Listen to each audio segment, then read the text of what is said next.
प्यारे अधिवक्ता साथियों, सभी को हमारा प्यार भरा नमस्कार। आप सभी लोग कल की हमारी वीडियो के प्रति विशेष सूचना के लिए विशेष अनुराग आप लोगों ने प्रकट किया, देखा उसे, सराहा उसे, उसके लिए बहुत बहुत शुक्रिया और आभार। केवल देखने से काम नहीं चलेगा, काम करिए। उसमें क्या सूचना है कि चुप मत बैठिए। सूचना तो ये है ही कि वैकेंसी आएगी, लेकिन उसके साथ जो साथ साथ सूचना दी गई है कि आप लोग चुप मत बैठिए। अगर सेल्फ स्टडी कर रहे हैं तो उसके अकॉर्डिंग ही ज़बरदस्त ढंग से पढ़िए, जितना पढ़ सकते हैं, क्योंकि पढ़ाई ही काम आएगी और कोई संगी साथी वहाँ काम नहीं आएगा। ठीक है, तो आज की वीडियो हम बहुत ज़्यादा बड़ी नहीं बोलेंगे, लेकिन हम आपसे आप बार बार कह रहे हैं और यही कह रहे हैं, हारिए न हिम्मत, बिसारिए न राम को। बिसारिए न राम को में सभी की खुदा, सभी के पैगंबर, जिसमें जिस देवता की आस्था हो उसके प्रति विचार हैं। जिनमें भी आप कुल देवता के प्रति लोग आस्था रखते हैं, जो क्षेत्रीय कुल देवता होते हैं उनकी बहुत महिमा होती है किसी किसी के घर परिवार में। उनके प्रति आस्था, संकल्प होने के लिए उनकी याद, अपने किसी पूज्य संत गुरु, उनके स्मरण शक्ति को रखिए। विचार को विकार रहित बनाने के लिए हर क्षण प्रयास कीजिए। ऐसे खान पान से दूर रखिए अपने आप को जिससे नींद आती हो। ऐसे खान पान से भी अपने आप को दूर रखिए जो आपके रोग का कारण बनता हो। ऐसे खान पान का सेवन उचित मात्रा में जरूर रखिए जो आपके शरीर में पोषण का कारक बनता हो। ठंडी का सीजन है, ठंडी से बचना जरूरी। ये सब का प्रयोजन क्या है कि जिससे आप ठीक ढंग से अध्ययन कर पाओ। हमारी अधिवक्ता बहनें, उनको घर की जिम्मेवारी होती है, खास करके किचन संभालना। जैसे गर्मी में बहुत कठिन होता है पसीने से तरबतर में रोटी बनाना, वैसे ठंडी में, इस कुकराती ठंडक में किचन में, जैसे गांव में पहले एक ज़माना हुआ करता था, चूल्हे के पास लकड़ी जल रही है तो एक कारण है कि ठंडी के सीजन में आदमी गर्म के कारण तो आँच निकलती है। लेकिन गैस के ज़माने में इतना गैस नहीं होता भैया कि वहाँ आपकी शरीर, वहाँ पैर पूरे ठर जाते हैं। और अगर आपकी फैमिली में 4 मेंबर भी हों तो बर्तन इतने हो जाते हैं कि आपकी हालत पैंतड़े हो जाएगी। ठंड पानी में मान लीजिए आपने बर्तन धुलने वाली को लगा रखा है, वाले को लगा रखा है। आप दिल्ली वगैरह में मैं रहा हूँ, वहाँ मैं देखता था कि बच्चों के लिए भाई खाना बनाने वाला, बर्तन धुलने वाला, उस मतलब एकदम पूरा राजा बाबू वाला व्यवस्था है। लेकिन उनका भी प्री न निकलता, जहाँ उनको कुछ करना नहीं, खाली पढ़ना ही पढ़ना है, सारी व्यवस्था। धोबी आके कपड़ा ले जाएगा, कपड़ा इस्त्री करने वाला लगा हुआ है, मतलब एकदम केवल एक सूत्रीय कार्यक्रम पढ़ना। उनसे भी प्री नहीं निकलता, नहीं निकलेगा, क्योंकि परिस्थितियों का तो आभास हो नहीं रहा है। तो उनमें क्या आ जाती है, आराम तलबी। अगर मलमल का बिस्तरा है, गर्म कमरा है, तो नींद आएगी मस्त। लेकिन जाके सोचिए प्रयागराज जंक्शन पे जो इस समय बगैर कंबल के ठिठुर रहा होगा, वैसे पैडर पर, स्टेशन पे, किसी स्टेशन पे चले जाइए, मैं क्या नहीं कह रहा हूँ, आपको मिल ही जाएगा 5-7 आदमी जिसके पास कोई पूछने जांचने वाला नहीं है। सरकार क्या पूछेगी, खाली कह देती है अलाव जलाने की व्यवस्था, ये फलनवा ढिमका, नगर पालिका, मेंबर कितनी सुविधा करेगा। उन अभावग्रस्त लोगों को देखकर हिम्मत बांधिए। उनको ये मत देखिए कि ये ऐसे होते हैं, नहीं, उनके अंदर भी परमात्मा है। अगर हो सके तो आप अपनी कोई भी इनकम हो, अगर उनको मदद कर सकें, कंबल दे सकें, रजाई दे सकें, या कुछ भी उनको सपोर्ट कर सकें तो सपोर्ट करें। लेकिन उनकी ज़िंदगी से सीखें क्या, सहने की क्षमता। यानी अगर परमात्मा ने आपको अभी आर्थिक रूप से समृद्ध नहीं किया है, आपको हर सुख सुविधा नहीं है, तो ये एक खुशकिस्मती है कि आपको यही असुविधा कहाँ ले जाएगी, पढ़ने पर मजबूर करेगी। जिनको सुविधा हो जाती है, इसका कहने का मतलब ये भी नहीं कि जो सुविधा में है तो हर कोई आलसी और बिलासी हो जाता है, नहीं। जिनके घर में गाइडेंस अच्छा है, जिनके माँ बाप का संरक्षण अच्छा है, जिनको समझ अच्छी है, संस्कार अच्छे मिले हैं, वो बच्चे नहीं बरगलाते। उनको समझ आ जाती है कि इस पद को पाने पर हमारी गरिमा, हमारा गौरव, हमारा वर्चस्व, हमारी बातों का, हमारा सम्मान कितना बढ़ेगा। तो आप जब परिस्थिति में हैं तब तो इसके लिए और जिम्मेदारी बढ़ जाती है भाई। आपके माँ बाप बुजुर्ग हैं, अगर मान लीजिए आपके ऊपर जिम्मेवारी किसी भी प्रकार से है कि जिनके प्रति आप जिम्मेदार हैं, तो उस जिम्मेदारी के निर्वहन के लिए अपना भरसक प्रयास कीजिए 100%। देना ना देना तो परमात्मा का काम है। नहीं मिलता है तो दुनिया शिकायत करेगी, दुनिया आपको ताने मारेगी, दुनिया आपको गाली गलौज देगी, फिसड्डी कहेगी। सह लीजिए, बोलिए मत, प्रतिक्रिया मत कीजिए, उनको पलट के गाली मत दीजिए, उनको या तो ऐसे लोगों से संपर्क काट दीजिए, व्हाट्सएप पे मत रखिए, इनसे बात मत करिए, इनका फ़ोन कॉल मत उठाइए, ये सब करिए, लेकिन उनको गाली प्रत्युत्तर में मत दीजिए। कोई भी ऐसा कारण मत पैदा कीजिए कि ऐसे लोगों के लिए आप सोचें 1 मिनट भी। उनकी सोच नहीं बदल सकते, उनकी सोच को बदलने का एक ही रास्ता है, आपकी सफलता। चुपचाप सफल होने के बाद ये भी कहने मत चले जाना दरवाजे पर, कहा हो बहुत उल्टा पुल्टा, ये सब तुच्छता है। और आगे फिर अगर ऐसा आपने किया तो मैं आपको बता रहा हूं, 1 मिनट, मैं आपको बता रहा हूं, अगर आपने ऐसा सफल होने की बात किया तो उससे ऊंची सफलता आपकी रुक जाएगी, अहंकार आ जाएगा।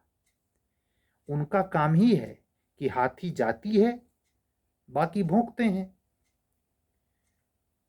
लेकिन इस ऐसा कभी सार्वजनिक मंच पर ऐसे जगह पे भी मत कहना जिसका मतलब आप उन्हीं को सुनाना चाह रहे हो। नहीं, सुनाने का उद्देश्य नहीं होना चाहिए। जो जैसा करेगा वैसा भरेगा।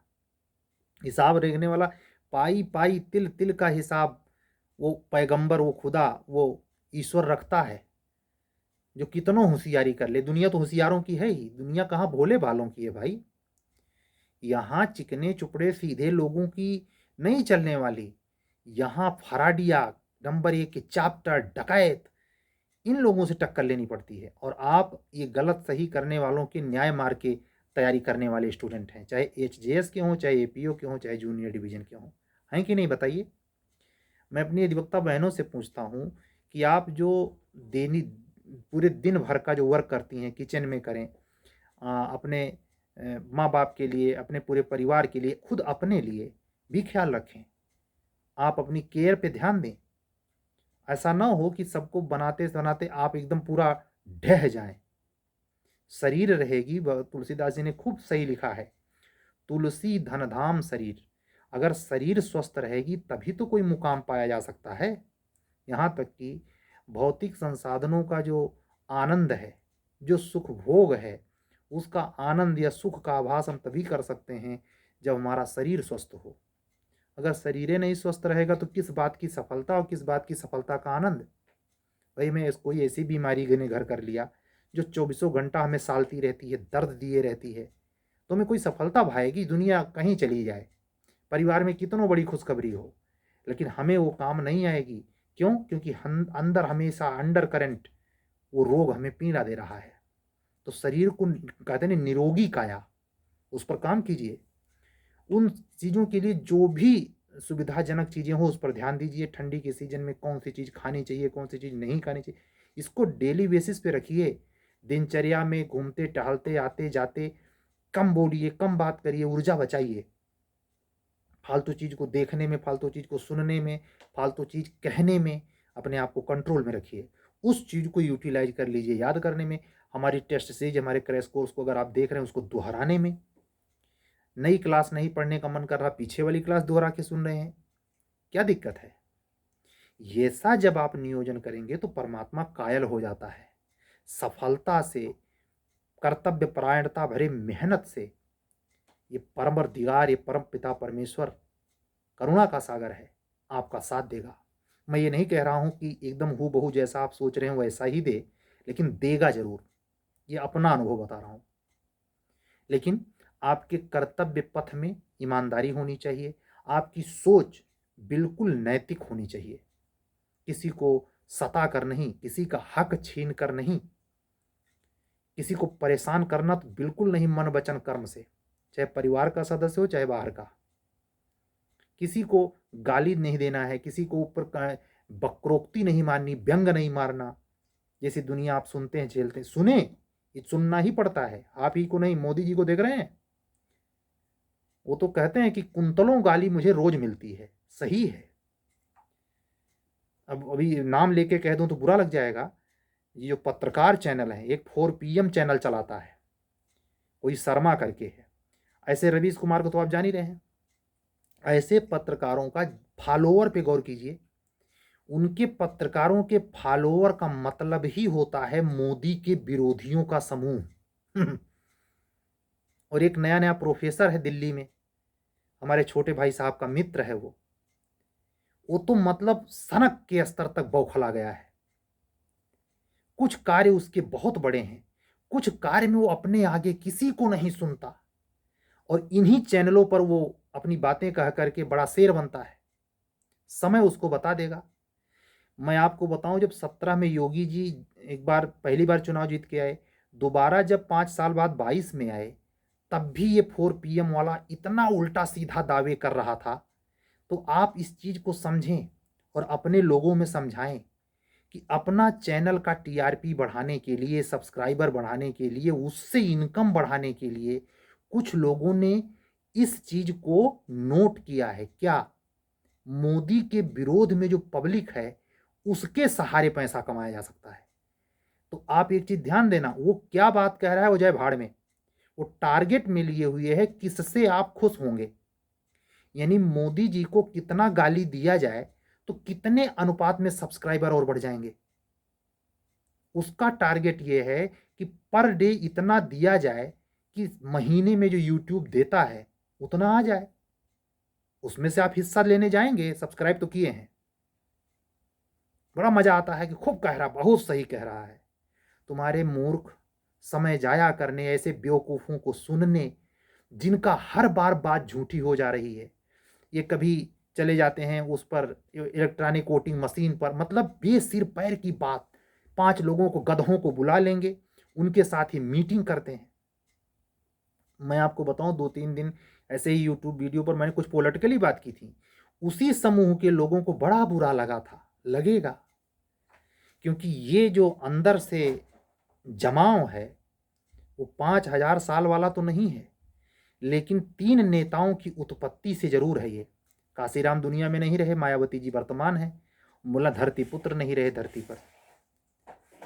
इनके कोख से निकलने वाले जनसंपर्की, उनके माइंड में इतना चिपक गया है वो कि उधरता नहीं। सहारनपुर सेक्टर का एक रावण है, बताइए, वो संविधान पे व्याख्याएं दे रहा है, उसके अच्छे खासे फॉलोअर हैं। कुछ नहीं पता, तमाम अधिवक्ता चैनल, मतलब जिनको मतलब संविधान का नहीं पता, वो पूरा अम्बेडकर पर लेक्चरें दिए जा रहे हैं। 4 कहानी इधर उधर की सुन रखी है, और सुनने में वही कहानी उनको ज्यादा मजा आता है जिसमें सवर्ण वर्ग को गरियाया जा सके। हिंदुओं के बड़ी आत्मसंतुष्टि मिलती है ठूंक ढूंक के। वही काम ये प्रोफेसर साहब कर रहे हैं दिल्ली वाले। उनको ये समझ नहीं आता कि ये समय खत्म होगा। मैंने क्या कहा था, ये जाति खत्म हो चुकी है उसके मुद्दे। तो इन परपंचों में अगर इन पर आपका समय जाता है और इन वजहों में आप किसी समूह के आदमी हैं, आप मतलब फॉलोअर हैं, सिलेक्शन से बहुत खरबों मील दूर।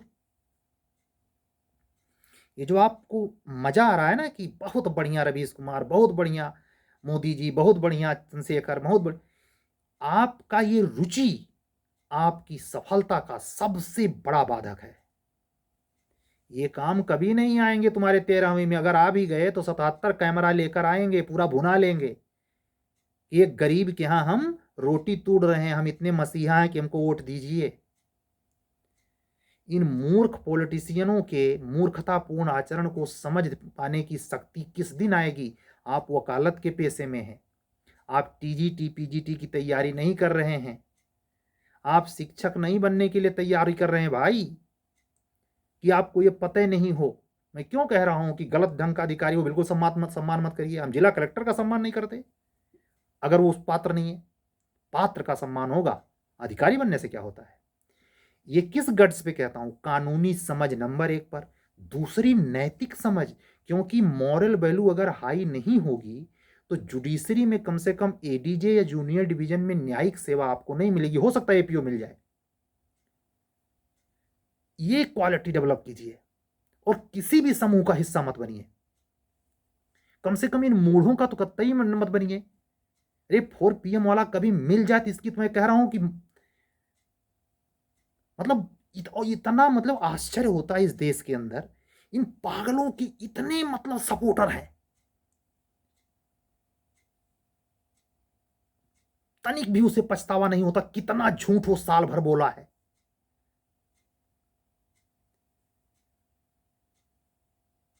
इस संस्कृति से अपने आप को बचाइए, चाहे जिस जाति संप्रदाय धर्म से, उससे मुझे कोई लेना देना नहीं है। आप किस पार्टी का सपोर्ट करते हैं उससे मुझे कोई एलर्जी नहीं, लेकिन इन समूह का हिस्सा बनने से बचिए। अपने सारी ऊर्जा को अपने स्टडी टेबल पे लाके खड़ा कीजिए। कभी ठंडे दिमाग से सोचिए, ये कभी आपके साथ आएंगे, काहे उनके पीछे समय दे रहे भाई हैं? अपना समय क्यों जाया करते हैं? उस समय को यूटिलाइज कीजिए पढ़ाई में, जिससे आपकी जिंदगी सुधरे, आपके बाल बच्चों की जिंदगी सुधरे, आपकी बीबी जो आपके ऊपर 100% निर्भर है, मतलब उसको अपने घर जाना हो, किसी पार्टी में जाना हो, आपके खीसे पे ही उसकी पूरी डिपेंडेंसी है। और आपके खीसे में पैसे आने का स्रोत क्या है? जिला कचहरी की वकालत, किसी दिन 100, किसी दिन 50, किसी दिन 1000, किसी दिन कुछ नहीं। इस माया जाल जंजाल से अगर निकलना चाहते हैं तो बेजोड़ मेहनत करें, और ऊर्जा को जो बहती है इधर उधर, जैसा सब बताया, ये मुझे मजबूरी में बोलना पड़ता है। मैं जानता हूं किसी समुदाय वर्ग जो व्यक्ति जिसका सपोर्टर होता है उसके खिलाफ बोलिए तो उसको बहुत बुरा लगता है।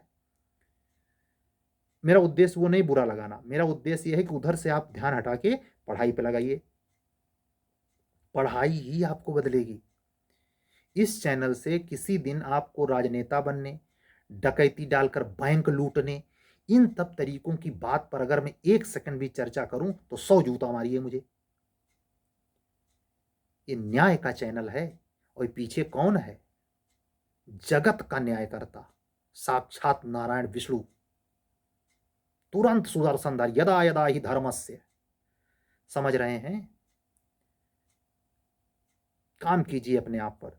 हाथ जोड़ के सभी अधिवक्ता साथियों से प्रार्थना है, मेरे किसी बात का, मैं आपका किसी भी मुद्दे पर विरोधी नहीं भाई। आप अपने, सबकी पार्टी का अपना राजनीतिक दल होता है, अपनी जाति होती है, धर्म संबंध, मुझे उससे मतलब नहीं। आपको मैं ये चाहता हूं कहीं फंसे ना, कि मधुमक्खी बैठी तो चूसते चूसते उसी में ढह गई, मिठाइये में घुस गई, अब उड़ी नहीं पा रही। इससे निकलिए, उस भौरे की तरह मत बनिए कि गया उसमें मकरंद चूसने में ऐसा मस्त हुआ कि वो उसी में फूल बंद हो गया और सुबह होते ही हाथी खा गई। घटना जानते हैं ना? इस तरीके की आसक्ति से बचिए। इंटरेस्ट होना बुरी बात नहीं है, इंटरेस्ट के पीछे पगलाना बुरी बात है। और ऐसे व्यक्ति का सम्मान और समय मत, ऐसे व्यक्ति को सम्मान मत दीजिए, और ऐसे व्यक्ति के प्रति समय मत खर्च कीजिए जो नकारा हो, जो कोई काम नहीं करता हो, आपका समय चाटता हो। जिस दिन आपको, मैं कई बार वीडियो में कह चुका हूं, आज दोबारा कह रहा हूं, जिस दिन आपको यह एहसास होगा कि सबसे बेशकीमती समय होता है, तब आपको पीछे ये समझ आएगा कितना मैंने बर्बाद किया है। ठीक है, आज की बात यहीं तक। वैकेंसी आने की प्रचंड संभावना के बीच अध्ययन को धारदार बनाना है, 2024 को खाली नहीं जाने देना है। इस संकल्प भावना के साथ, पवित्र भाव के साथ, छल कपट प्रपंच और ऊर्जा को बहने से रोकना है, अपने को विकार मुक्त करना है। विकार जो भी भीतर है, अहंकार, काम, क्रोध, अत्यधिक वासना, इससे अपने आप को बचाकर स्मृति पटल पर अंकित अत्यधिक याददाश्त क्षमता विकसित करनी है। मेंस में अच्छी राइटिंग करनी है, सफलता प्राप्ति करके अपने से जुड़े लोगों को जो भी उन्होंने अपेक्षाएं की हैं, अपने शक्ति बराबर उनके लिए समर्पित भाव से काम करना है, सेवा करनी है। घर परिवार में जितना आपका सामर्थ्य हो सकता है समाज के लिए कुछ करना है। इस भावना के साथ पढ़ाई कीजिए। मिलेंगे कल। अगर आप हमारे चैनल पर नए हैं तो चैनल हमारा सब्सक्राइब करें, लाइक करें, अन्य उन अधिवक्ता साथियों तक जरूर शेयर करें जो मेंस कम से कम 4 से 5 बार लिखे हों। और अगर बंदा इंटरव्यू दिया हो, आपकी जानकारी में हो, तो हाथ जोड़ता हूं अधिवक्ता बहनों और बंधुओं, उस तक तो जरूर पहुंचा दीजिए। अब तक आंकड़ा कम से कम 50 के ऊपर निकल गया होगा जिन्होंने इंटरव्यू फेस किया है, पर्सनली फोन किया है। ये आप लोगों के स्नेह का नतीजा है। ये मैं इसलिए कह रहा हूँ कि इस चैनल की क्वालिटी वो नहीं है कि प्री में हाथ पकड़ा छोड़ दिया, नो, मेंस में हाथ पकड़ा छोड़ दिया, नहीं। इसमें वो हाथ वो वही पकड़ रहा हूँ मैं जिसको मैं सीधे कमीशन से बाहर निकालूं तो वो सफल हो जाए। मेरे नाम की चर्चा ये मत करना कभी कि गिरी जी से हमने कुछ सीरीज ली थी, पढ़ा था तो गिरी जी के पढ़ने, नहीं भैया, हम मैं ये सब नहीं। ये हैं, इन्हीं इन्हीं के ऊपर है ये झंडी पता कि हमारी चाहे जहां लगा देंगे, सफाई कर्मी से लेके प्रधानमंत्री राष्ट्रपति तक, हम वहां राजी। हमें आप लोगों से अपेक्षा ये नहीं है कि हमारा पर्ची चिपकाइए, पत्रिका में फोटो छपे, ना ही भाई। हम तो सख्ती से कहते हैं हमारा नाम तक मत लेना, ठीक है। चलिए अब चलते हैं। हाँ, एक बात कह दें कि जैसे अगर आप मान लीजिए यूपी एपीओ जेएचजेएस के लिए प्री मेंस की टेस्ट सीरीज में इंटरेस्टेड हैं, हिंदी इंग्लिश मीडियम दोनों में उपलब्ध है ये, तो आप उसके लिए भी हमसे संपर्क कर सकते हैं इस व्हाट्सअप नंबर पे जो दिखाई दे रहा है 7705090393, ठीक है। और अगर आप यूपी एपीओ और एचजेएस के प्रक्रिया विधि के क्रैश कोर्स से जुड़ रहे हैं, ध्यान रखें एचजेएस वाले इसमें सीपीसी नहीं पाएंगे, क्यों? क्योंकि स्पेशल में यूपी एपीओ इंक्लूड है, तो सीआरपीसी के साथ पुलिस एक्ट और रेगुलेशन इन्वॉल्व रहेगा। हाँ, उस सीपीसी की जगह पर आईपीसी आपको मुफ्त में मिलेगी। अच्छी क्लास में देने की कोशिश करूंगा। कोर्स 6 से 7 महीने का है। इस कोर्स से जुड़ने के लिए क्या फीस है, क्या ड्यूरेशन पीरियड है, कैसे क्या है, यही व्हाट्सअप नंबर है। साथ में हिंदी मीडियम में अगर तैयारी करने वाले स्टूडेंट हैं या इंग्लिश में ही हों, अगर मेरे जीएस के, एचजेएस, जे और एपीओ के मेंस, प्री कम मेंस के लिए इंटरेस्टेड हैं, जीएस में आप मेंस में बेहतर करना चाहते हैं, तो आप हमारे इसी व्हाट्सएप नंबर पर संपर्क कर सकते हैं। सभी अधिवक्ता साथियों को अपना प्यार भरा नमस्कार प्रेषित करते हुए, सभी अधिवक्ता बहनों के आगे अपना सर झुकाते हुए आज का वीडियो बंद करता हूं। कल मैं फिर किसी इसी मुद्दे पर किसी बातचीत में फिर मिलूंगा। तब तक के लिए विदा दीजिए। सभी को मैं जय सिया राम बोलता हूं। सत्यमेव जयते। शुभ रात्रि।